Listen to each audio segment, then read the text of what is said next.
Bonjour YouTube, j'espère que ça va bien, c'est Voltar. On se retrouve aujourd'hui pour parler de Nintendo alors que la Switch 2 sort dans seulement quelques jours. Donc j'avais envie de me pencher sur quelques prédictions, théories concernant cette compagnie, mais plus précisément la Switch 2 qui cache selon moi encore beaucoup d'informations et de surprises pour l'année à venir. Prenons l'exemple de Mario Kart World. Alors que ce jeu-là sort dans seulement quelques heures, il y a encore des éléments plutôt flous.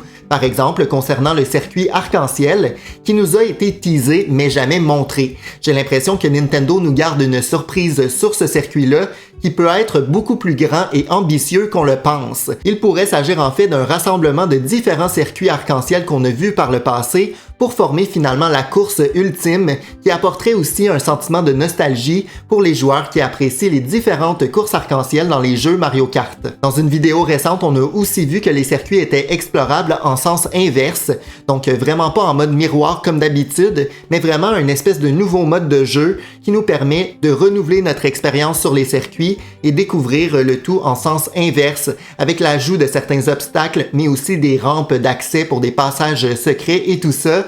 Donc je trouve que c'est une nouveauté intéressante. Et finalement concernant Mario Kart, je pense que Nintendo nous réserve quelques surprises concernant du contenu additionnel. Par exemple, l'ajout de certains circuits ou autres personnages jouables, par exemple Diddy Kong ou Dixie Kong à la sortie de Donkey Kong Bonanza, ça pourrait faire une belle publicité pour le jeu, mais aussi ramener les fans vers le jeu ultime de la Switch 2 qui est Mario Kart.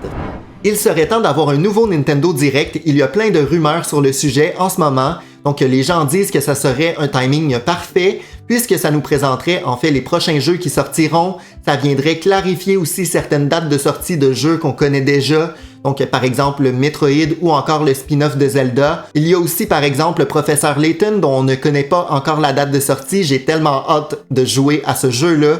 Le retour de Professeur Layton pour moi, c'est une grande nouvelle. On a aussi Hades 2 qui apparemment sera une exclusivité temporaire sur Switch 2 et pourtant on n'a pas plus d'informations pour le moment. Et il y a évidemment Donkey Kong Bonanza qui arrive le mois prochain et pourtant depuis la vidéo de présentation on n'a pas eu d'autres informations alors qu'il y a quelques rumeurs sur le sujet. Par exemple, l'ajout de Pauline version jeune, ça pourrait tourner autour d'elle, autour de son passé, son histoire d'origine. Donc j'ai très hâte de voir quelle surprise nous réserve Nintendo.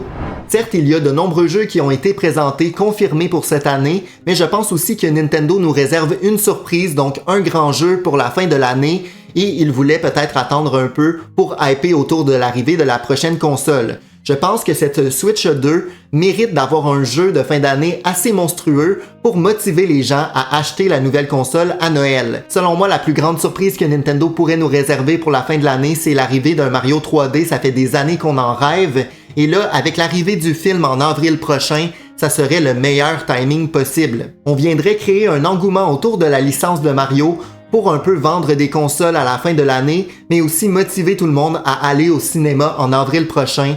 Donc pour vrai, je l'attends. Un Mario 3D pour la fin de l'année, j'y crois. Je l'ai mentionné plus tôt, mais l'arrivée du film le 3 avril 2026 est aussi synonyme de l'arrivée de certains trailers à la fin de l'année. Donc selon moi, on va suivre le même pattern que pour le premier. Donc nous présenter un teaser au mois d'octobre et finalement enchaîner un mois plus tard avec l'arrivée d'un trailer officiel pour cette suite que j'attends avec impatience. On a également vu que la franchise Pokémon va nous présenter des informations prochainement. Donc j'ai hâte de voir de quoi il s'agit, potentiellement peut-être des remakes d'une génération qu'on apprécie beaucoup, ou encore potentiellement la prochaine génération de Pokémon avec de meilleurs graphismes. Donc très hypé par le retour en force de Pokémon, avec une console qui peut mettre en valeur certaines performances qu'on n'avait pas vues avant pour ces franchises-là. Je sais que beaucoup attendent Animal Crossing, mais je pense pas que ça soit tout de suite. Je pense que Nintendo nous réserve ça plutôt pour l'année prochaine, voire l'année suivante, alors que Tomodachi Life 2 sort l'année prochaine. Je pense que c'est pas le meilleur timing pour nous présenter Animal Crossing tout de suite. Vous l'aurez compris, je suis très hypé par l'arrivée de cette nouvelle console et toutes les surprises qui viennent avec. Je pense que Nintendo ont un plan très clair, mais pour nous, il nous manque quelques informations pour l'instant qu'on va potentiellement avoir dans les prochaines semaines, j'espère. Dites-moi en commentaire vos théories, vos prédictions. Merci énormément à tous ceux qui me soutiennent. Si jamais la vidéo vous a plu, mettez un pouce en l'air, abonnez-vous. On est bientôt 2000 abonnés sur la chaîne, c'est fou. On se retrouve dans tous les cas très bientôt. Merci beaucoup. Ciao!